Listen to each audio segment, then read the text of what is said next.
denial, telling myself I could quit at any time. Everybody does it, you know. Everyone who does drugs tells himself, oh, I'm not addicted, I'm stronger than it, I have good willpower, all that bullcrap. But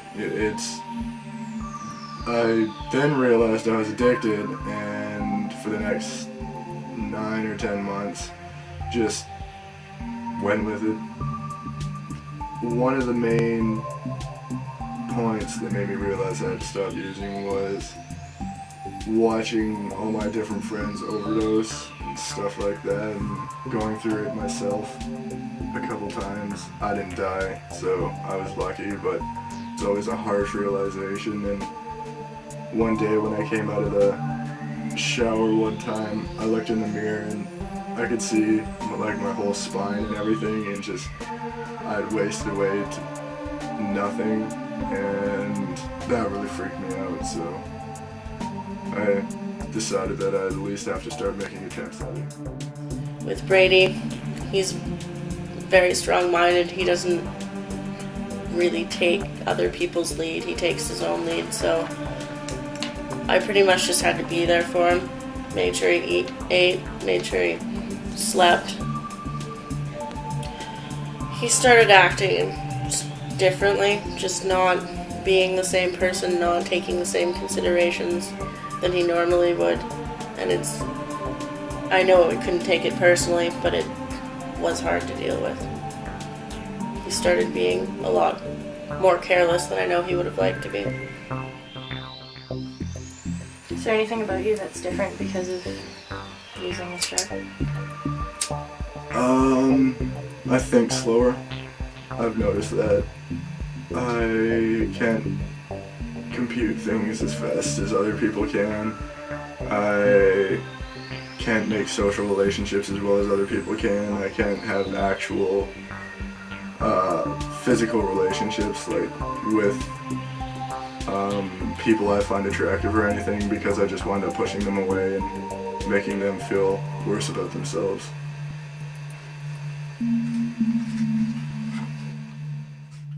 If I really thought I was in that much danger, I would just stop using it altogether. And like pretty much now I'm at that point where I kind of am stopping using it altogether. Well, not altogether, but like it's not the same for me anymore.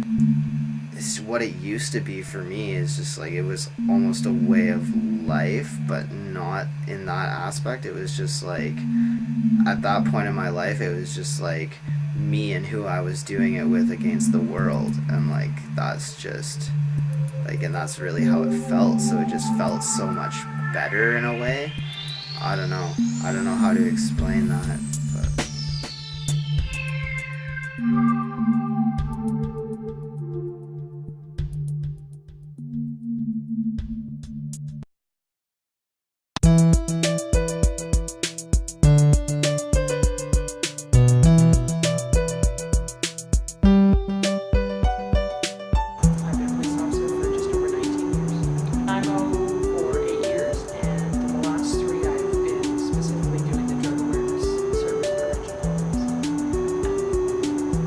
drug problem is unique to Nanaimo.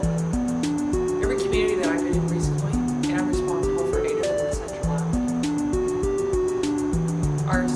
are finding that they're having problems with substance abuse and abuse because it's so destructive and there are no health benefits from it at all.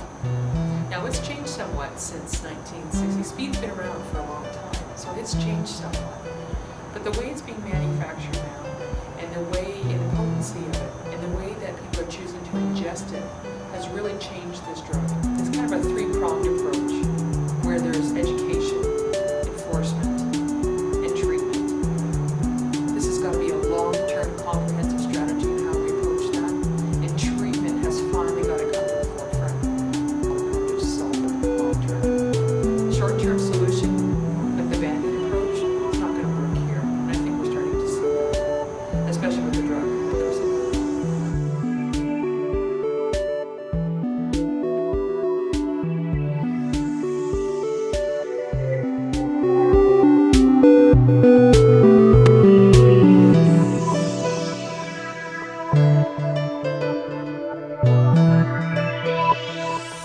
Champa, the sole proprietor of the House of Indigo Boutique. I have been open for 3.5 years, since July 1st, 2002. Downtown Nanaimo has changed in many ways in the 3.5 years that I've been open. When I first opened up, there weren't as many businesses downtown Nanaimo. There was many vacancies. It was quite easy to find retail space, whereas now it's filling up. However, there was not as many street people. There were not as many, or at least it wasn't as obvious there were street people. They had more places to live in, more vacant buildings to live in, whereas now they're actually living right out on the streets. I've had more attempts and thefts since actually last summer. It started to get really bad since they demolished the buildings, and that's when I really noticed a lot of very run-down looking females coming into the store. It almost seemed like there was a network of them. They were coming in and attempting to steal stuff, and I would guess in trade for, their habits. Old Victoria Crescent is the hot spot for the drug dealers and the drug users. I actually tell my daughter to lock her car door when we're driving through there, and I've lived in Nanaimo for 15 years. I used to walk there 2-3 in the morning when I was 18 years old. I used to walk around, go for walks at night down to the waterfront. I will not do that now, and I'm older and stronger and wiser. And it's just gotten so bad in that certain area of Old Victoria Crescent. And it is starting to come up here a little bit too. You can see it. Now that the weather's gotten colder, they're not out living around here. They've found places to go, but they are downtown. And outside the banks too, on Commercial Street. They are actually sleeping in the streets now, which they didn't before. When I first opened up my store, I was very naive. I used to give people who looked like they were on drugs the benefit of the doubt, and to try and not judge them. I don't want to be a judgmental person. However, I've been burnt so many times. Nanaimo is a wonderful, wonderful town, but it's got a problem, and the crystal meth problem is becoming an epidemic. It's reaching higher levels that it's like cancer. It spreads, well, it's worse, like, in a sense, because cancer is spread through many different ways, but this drug can be spread with a word. It's everywhere. It's an epidemic. It's eating all my friends. And if I knew what to do, I'd be doing it, but I don't think anyone at this point really knows what could be done.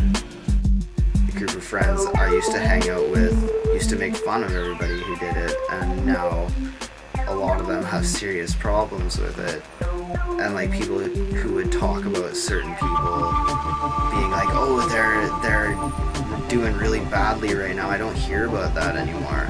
So I think everybody's just gotten used to it.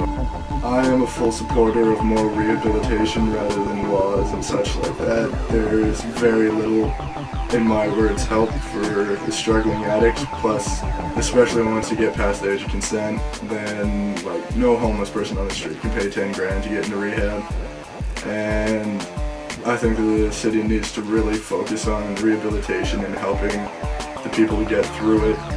More counseling, stuff like that, more options like that, rather than stricter laws and all that.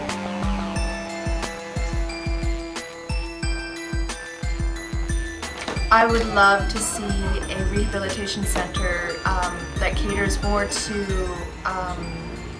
remodeling a person, more, not just a detox center where you go in, you detox, and you're out on the street again, which is great. We do need more of that, but as well a sort of community-based center that teaches people